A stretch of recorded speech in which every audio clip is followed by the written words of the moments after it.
Y después de este corte, ¿verdad? Nosotros estuvimos hablando antes acerca de ese liderazgo, de ese referente que es Jesucristo. Doctor, háblenos más plenamente, ¿verdad? ¿Por qué lo tomamos a Dios como referente en nuestras vidas y no a un ser humano? Bueno, eso es una muy buena tu observación, por una sola razón. El ser humano su razón de ser no es de sí mismo para sí mismo. O sea, el ser humano no es creador. Nosotros somos criaturas. Entonces es muy claro cuando vemos en muchísimas facetas de la misma Escritura, cuando Dios dice, ¿por qué tú me hablas a mí de esta forma? Una ilustración está en el libro de Job. El libro de Job es uno de los libros más interesantes que si tú tienes la oportunidad puedes darle una lectura, pero con sentido de estudio, no solamente lectura. Vas a encontrar que nos encontramos que en la situación de desventura que está viviendo Job, Job se manifiesta en una forma quejosa, muy fea inclusive, de tal manera que inclusive es hasta un poco irreverente delante de Dios, a pesar de que es un hombre que es conforme al corazón de Dios y agradable a Dios, pero estaba pasando por pruebas muy difíciles Job. El mismo Satanás le había pedido permiso a Dios para zarandear a Job, precisamente para pasarlo por una prueba que podríamos llamar nosotros en algunos ambientes la prueba del control de calidad humana, que fue la que pasó Job, sumamente fuerte. Y pudimos darnos cuenta a través de ese libro que hay una enseñanza sumamente poderosa y también donde Dios marca su espacio y le dice, oye Job, voy a parafrasearlo, oye Job, ¿por qué tú me hablas de esa forma? ¿Y por qué tú estás diciendo tantas cosas? Yo te voy a hacer una pregunta, dice Dios a Job. ¿Dónde estabas tú cuando yo creé el mundo?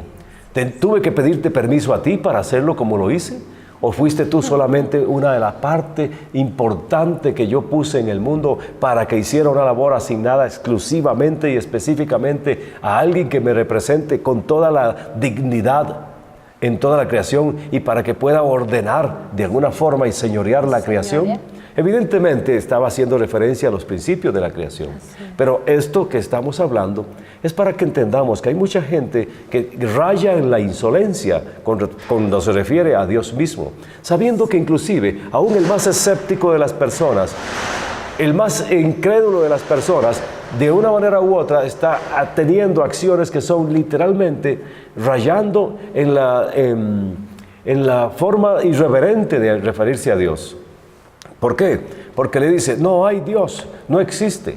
Y si algunos incluso se atreven hasta a mencionar, si creo en Dios tengo que creer en el diablo y yo no creo en ninguno de los dos. Entonces yo te pregunto a ti, ¿qué piensas de esa forma? O personas que alguna vez se hayan hecho estas observaciones para sí mismos o en algún círculo cerrado pequeño.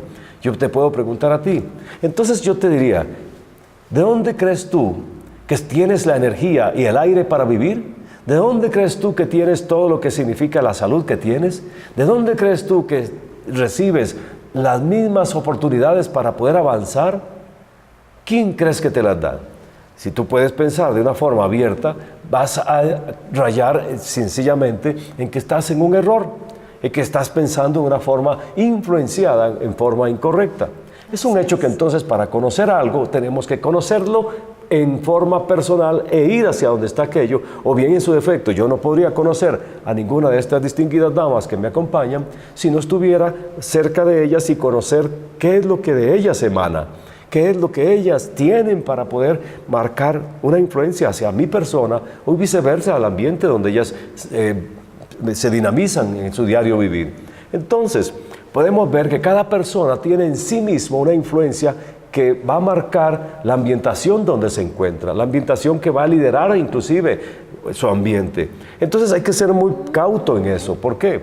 Porque la autoridad, como dije, es para transformar, no para conformar. Y esto nos lleva a tener claridad de que toda persona sometida a un nivel de autoridad en un momento importante de lo que ha recibido tiene que transferir, de tal manera que entonces la conducta que esa persona emana por ser persona sometida a autoridad y sujeta a autoridad, entonces esa persona también puede mañana hablar de esto con propiedad, es decir, con un mover también de autoridad para poder decirle a las demás personas, oye, Ten cuidado, porque el asunto no se encausa de esa forma.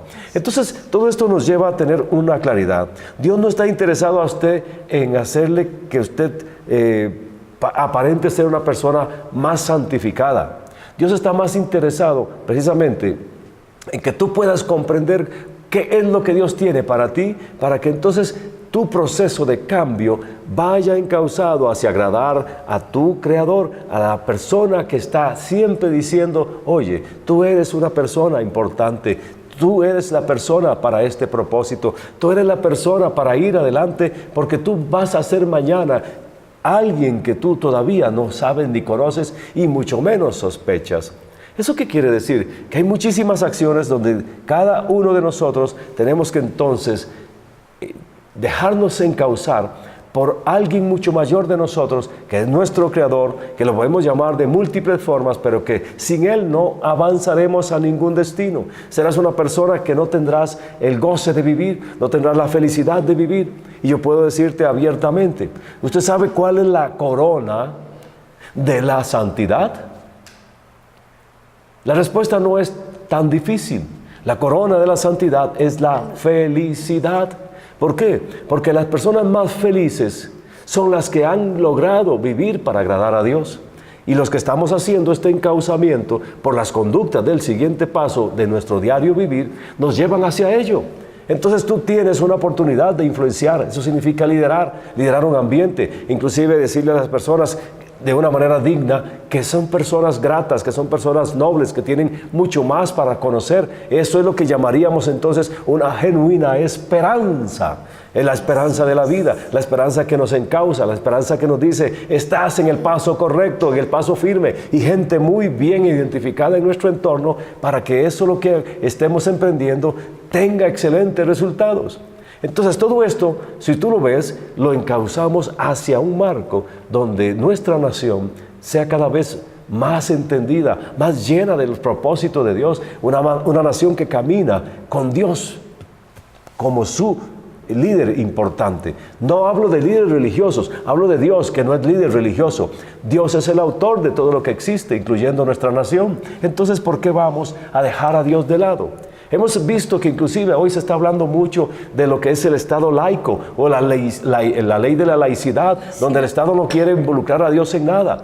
Pero yo estoy entendiendo que eso es una acción para más o menos darle oportunidad paralela y en igualdad a las distintas corrientes de la gente que quiere creer esto o creer aquello. Pero sin embargo, eso no hace grande nuestra nación. Lo que hace grande nuestra nación es si Dios guía a nuestra nación. Pues bueno, continuando con este tema, estábamos viendo acerca de que primero tiene que estar todo en la mente. Y yo creo que todo este plan perfecto estuvo en la mente de Dios.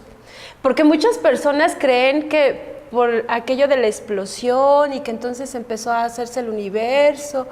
No, ¿verdad? Realmente no podemos ver un edificio, quizás tú puedas mirar y dices, ay, aquí no había nada, y de repente pues se hizo una explosión y la varilla y el cemento empezaron ahí a caer y se empezaron a formar. No, por supuesto que no. Hay un diseñador perfecto que es Dios, el Todopoderoso, que Él te diseñó a ti con ese plan específico que solamente tú lo puedes llevar a cabo. Y de eso estamos hablando, doctor. Sí, precisamente cuando teníamos el momento de decir esto que estás hablando de la construcción, todos estamos llamados para ser constructores, siempre, siempre, porque Dios toda la obra que Él ha estado consumando en todos los niveles y en todas las edades y en todas las generaciones, es siempre construyendo. Pero no estamos hablando de construcciones solamente de una ciudad que se manifiesta en edificios. No, la ciudad somos usted y yo, y nosotros somos los que consolidamos la ciudad. Por tanto, yo quiero decirte a ti en una forma así, lo más expresa posible, que las cosas de Dios se operan siempre por fe. Todo lo que hacemos en Dios se operan por fe, pero se construyen ejecutivamente con estrategias. Y Dios es el mayor estratega, de todo lo que existe y de todo lo cuanto hay que esté a nuestro entendimiento.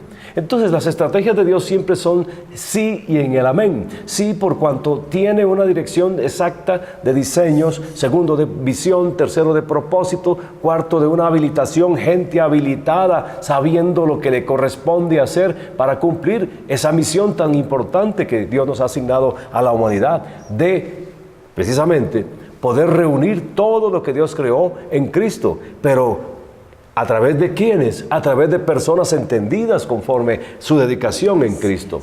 De tal manera que hoy yo puedo darle a usted gracias por este entendimiento que estás ahora sí recibiendo, porque estás recibiendo algo que lo estás cogiendo para ti. Así es que gracias por este tiempo. Así es, muchas gracias les damos a ustedes, a Silvia, muchas gracias, al doctor Juan de Dios por haber tratado este tema tan importante. Y aquí has oído muchas veces que nosotros hablamos precisamente acerca de la edificación. Nosotros hemos experimentado en nuestras vidas ese amor de Dios, hemos experimentado cómo a lo mejor, ¿verdad? Nosotros tuvimos un referente que era un ser humano, pero ese ser humano también necesitaba de Dios, igual que nosotros hemos experimentado esa gracia, la plenitud de Dios, y es lo mismo que Dios quiere en tu vida. Que sea cambiada en todos los aspectos, pero que también tú prosperes como prospera tu alma. Muchas gracias a ti por estar en este espacio, Mujer Fuente de Inspiración. Muchas gracias a ustedes y nos despedimos. Así es, Claudia, hasta la próxima entrega.